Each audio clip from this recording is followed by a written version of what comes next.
Hello my dear students, I am Vidisha Ghati. This is the 8th lecture of the chapter Print Culture and the Modern World. And today's topic is religious reforms and the public debate.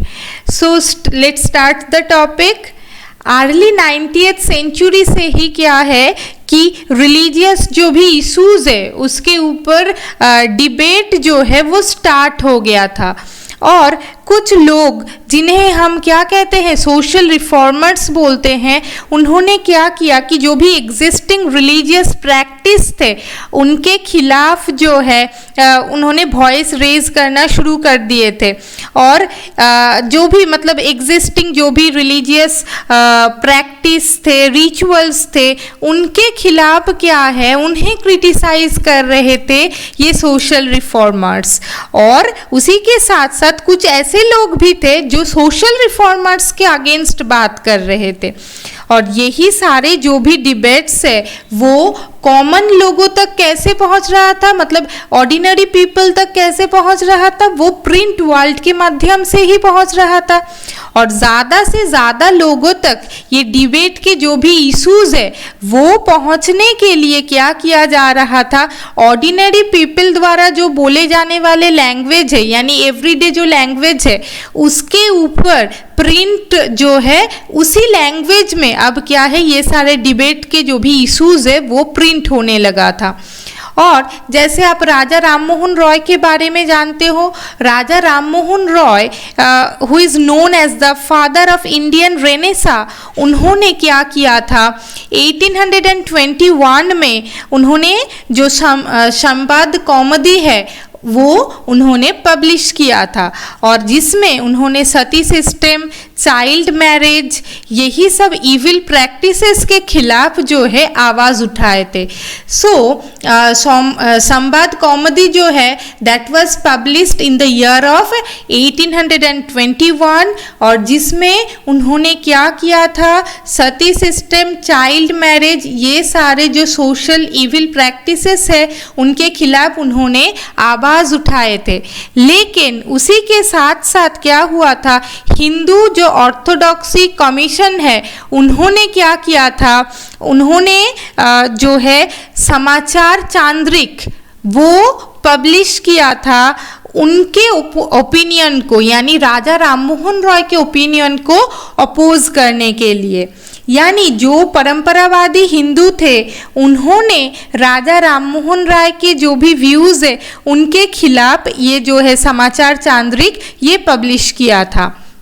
और उसके बाद क्या हुआ कि 1822 से ही दो Persian newspaper जो है वो पब्लिश हुआ था, that is Jam i Jahan Numa and Shamsul Akhbar. ये दो जो पर्शियन न्यूज़पेपर है ये पब्लिश होना स्टार्ट हो गया था फ्रॉम द ईयर 1822। उसी साल क्या है एक गुजराती न्यूज़पेपर पब्लिश हुआ था दैट इज़ द बॉम्बे समाचार and so the Bombay Samachar was published from the year 1822। अब हम जानेंगे कि मुस्लिम रिलीजियन जो है, मुस्लिम रिलीजियन के ऊपर जो प्रिंट कल्चर है उन्होंने मुस्लिम रिलीजियन के जो भी पीपल है उन्होंने ये कैसे एक्सेप्ट किया।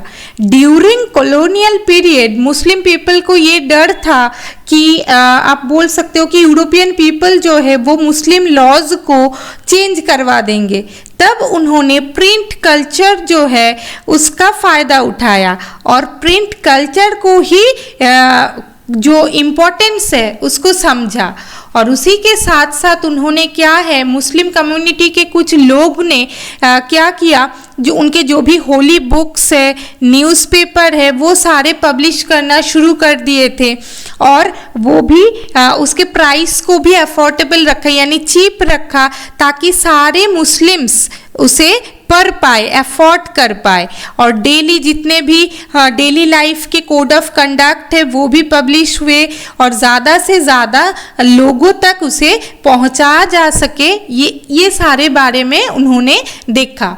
जैसे आप जानते हो the meaning of Ulama, Ulama means the legal scholar of Islam, and what is the meaning of Sharia? Sharia means a body of Islamic laws. अब हम जानेंगे कि हिंदू रिलीजियन के ऊपर, या आप बोल सकते हो कि हिंदू रिलीजियन के पीपल जो है उन्होंने प्रिंट कल्चर को कैसे अडॉप्ट किया।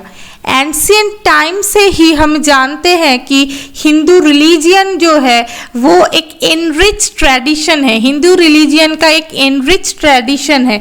और 1810 में तुलसीदास ने क्या किया था, रामचरितमानस जो है वो बुक पब्लिश किया था, और ये बुक जो है बहुत ही ज़्यादा फेमस बुक बन गया था।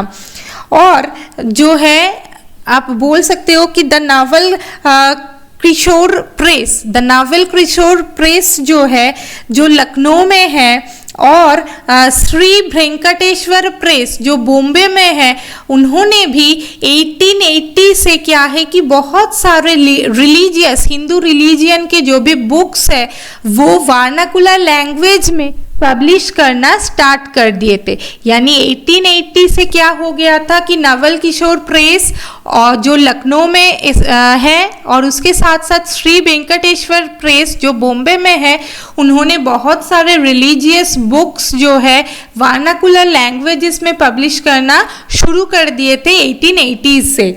उसके बाद क्या हुआ कि इसी टाइम जो भी बुक्स पब्लिक होता था वो अफोर्डेबल यानी चीप हो और ज़्यादा से ज़्यादा लोगों तक पहुंचा जा सके, ये देखा जाता था कि लोग उसे अफोर्ड कर पाए, ये भी इसमें देखा जाता था। सो प्रिंट कल्चर ने क्या किया, इंडिया में हिंदू मुस्लिम सारे कम्युनिटी को अपना वॉइस रेज करने का एक मौका दिया, और उसी के साथ साथ अपने कल्चर को वाइडली स्प्रेड करने के लिए भी हेल्प किया।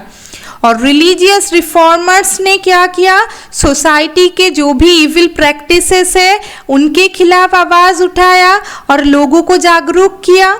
So these are the main points in this lecture. So इसमें हमने ये जाना कि कैसे रिलीजियस रिफॉर्मर ने, जितने भी रिलीजियस रिफॉर्मर्स थे, उन्होंने सोसाइटी के इविल प्रैक्टिसेस के खिलाफ कैसे आवाज़ उठाए, लोगों को कैसे जागरूक किया, और उसी के साथ साथ प्रिंट कल्चर ने इंडिया में जो भी हिंदू मुस्लिम सारे कम्युनिटी के जो पीपल थे अपने वॉइस को रेज करना और अपने कल्चर को वाइडली स्प्रेड करने के लिए हेल्प किया था।